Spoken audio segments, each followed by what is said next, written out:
Hey everybody, and welcome to Stitchbook Creations. This video is a doll motion collaboration for all of her patrons, and where she's hosted her last Divus collab.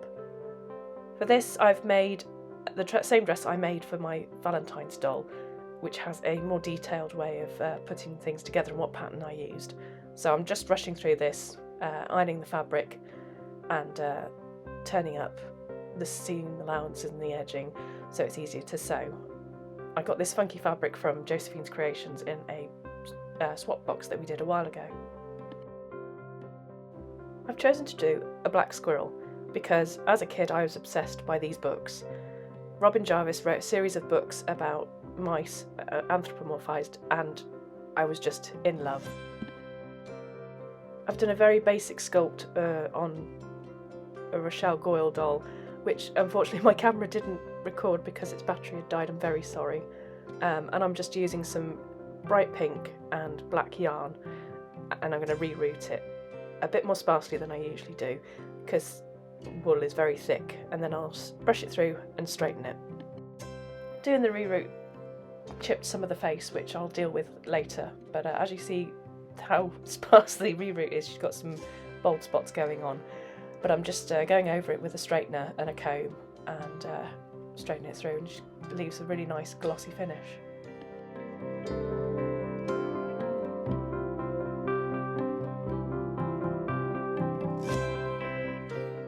I've chosen two bright colours like this because my hair currently is brown and a mix of pinks and purples, and this is meant to be sort of me-ish in the Divus world.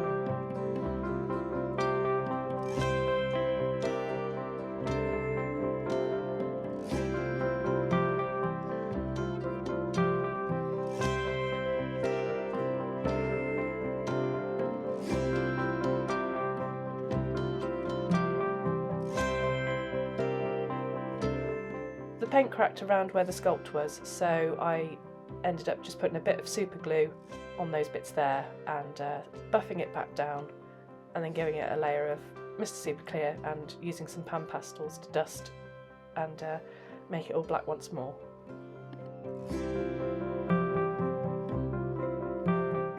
I should have learnt my lesson last year with my Pride doll that darker skin colours, especially one as extreme as black, is very difficult to get anything drawn on, so I'm using watered down watercolour paint, pencils even, to draw on the detail and try and give a better, more opaque layer to work on.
It took several layers to get any of the light colours to stick.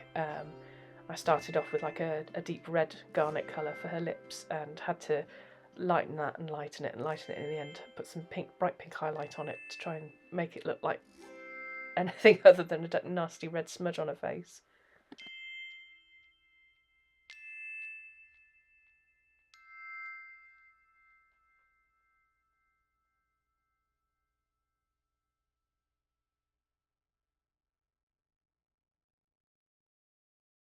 When doing things like eyes and eyebrows, where things need to be even-ish, I find turning the head upside down gives you a better perspective to be able to see what's the right shape and what's not. And whilst she still looks like she's looking at two separate walls, it does get better later on.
Need to fix the stair.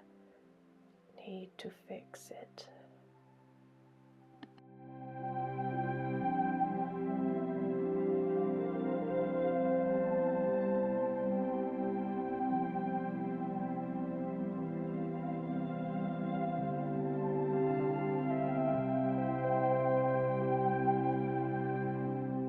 As you can see, the colours on the lips, I'm trying to use a lighter and lighter colour. Just looking quite bruised and strange at the moment. I do keep going back to the eyes and trying to censor them a bit more, because she did look at one point as if she was a slight part chameleon.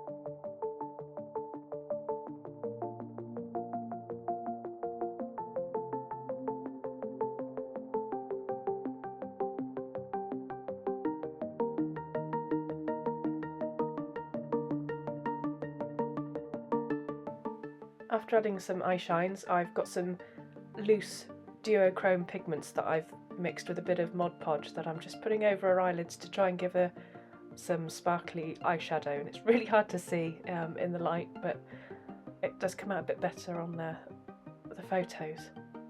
Just gonna wipe a bit off the eye that I've got on by mistake.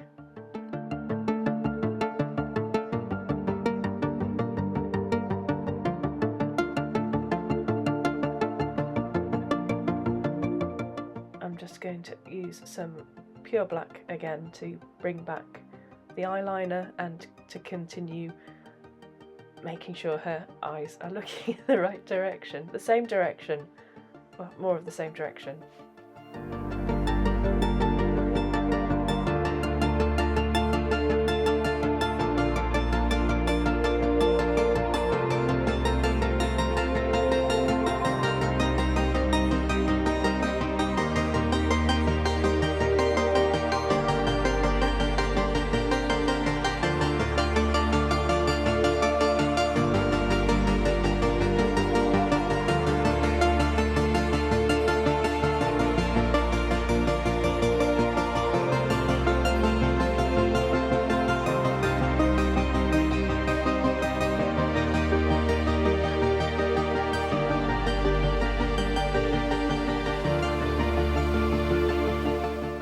I don't always add false eyelashes, but because she's black on black, it's really difficult to draw eyelashes on without making them look white or very strange. So I'm using texture to try and bring that out. So I've got these little tiny eyelashes that are meant for sort of like fake extensions, dipping them in some Mod Podge, which will dry clear, and hopefully they'll stay on long enough until I can get her eyes coated in resin.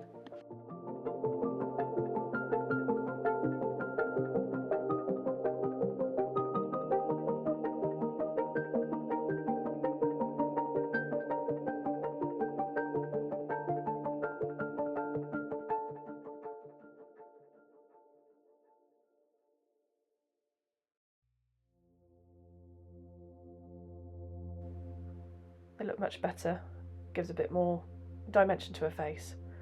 I'm not quite sure why I decided to take off the hair burrito at this moment, because I did end up knocking them off and having to re-stick them on later. But yeah, wait until the glue's dry, don't be impatient like me.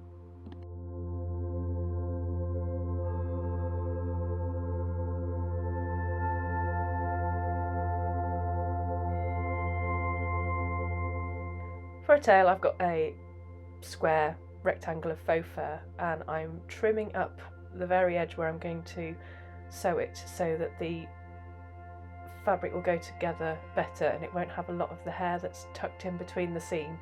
It's a bit fiddly and it's a bit messy, but it's really worth it. And then it's just a simple case of sewing it up into the shape that you want, and I will be mounting that onto a wire armature underneath later on. Here I'm just brushing out the last of the MSC from her hair and trying to...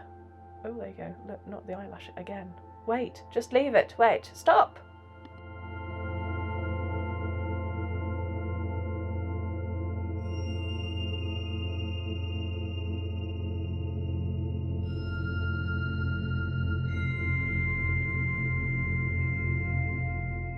There we go. UV resin on the irises gives them a 3D shape and means that they catch the light naturally for the photos. Stop playing with her damn hair. Her eyelashes aren't done.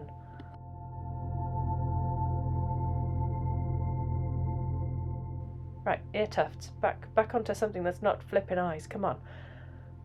So with the same fur that her tail's made out of, I've got these bits that I'm sticking onto Rochelle's original ears because they're in the right place.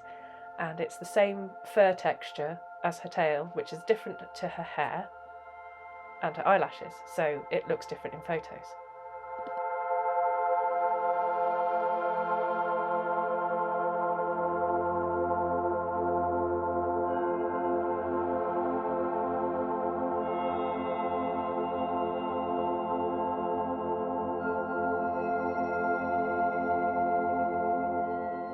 Again with the old Mod Podge, shove that on there, and I'm going to be using some fabric clips to hold that on, just in case I decide to faff with it while it's still drying. Oh my god, why can't I leave things alone?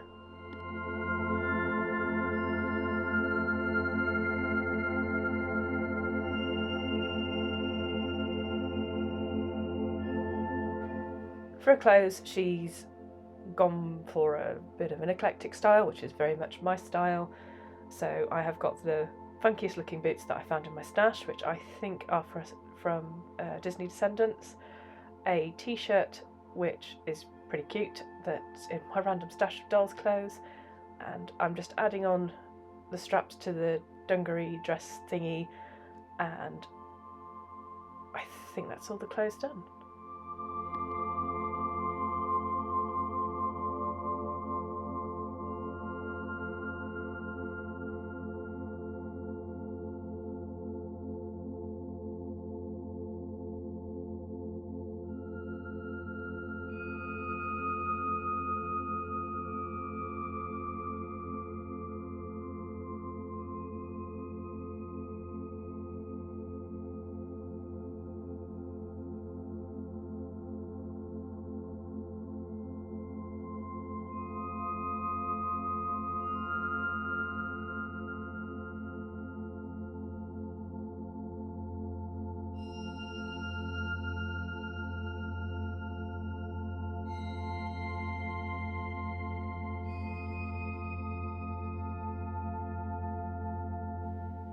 to drill a hole in her bottom and insert the wire.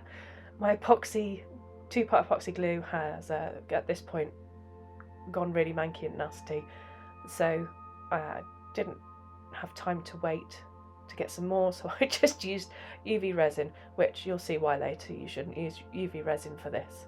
Bad idea, but here we go. Bit of a sunbed, tan that bum, bit more resin, and she's got a metal tail. I'm shoving some stuffing into the tail and then I'll wedge it on over the wire. I've curled the end of the wire over so it won't catch any of the fur inside or catch on anything inside, and just move that around, give it a squidge. I'll be putting some more stuffing in there and then sewing the end up and tying it tightly around the base of the wire.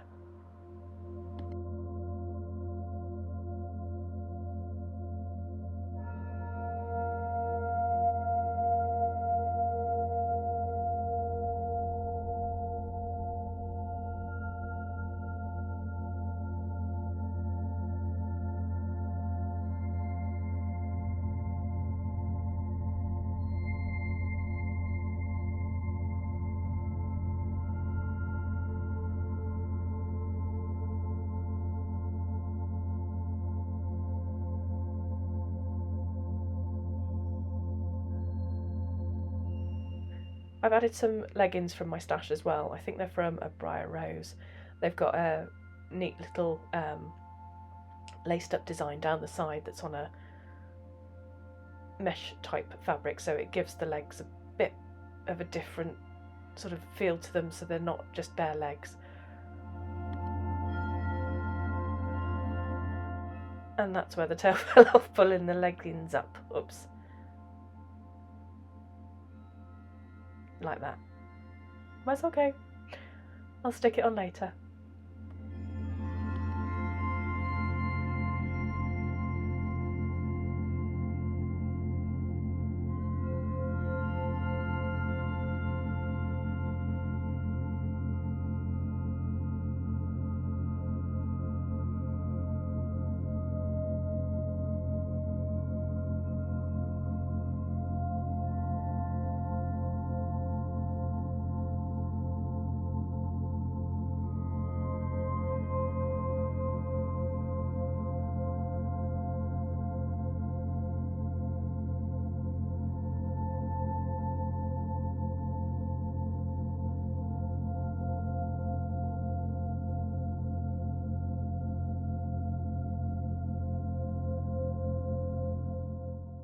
As a temporary fix, I doubled the wire over at the end and just wedged it into the hole, just so I could get the photos done, because I was really close to the deadline. And there she is. So her name is Ysabelle, and she plays the guitar and sings in a band in the Divus world. She has a quirky sense of humour and dress code, and is very relaxed, fun-loving and easygoing.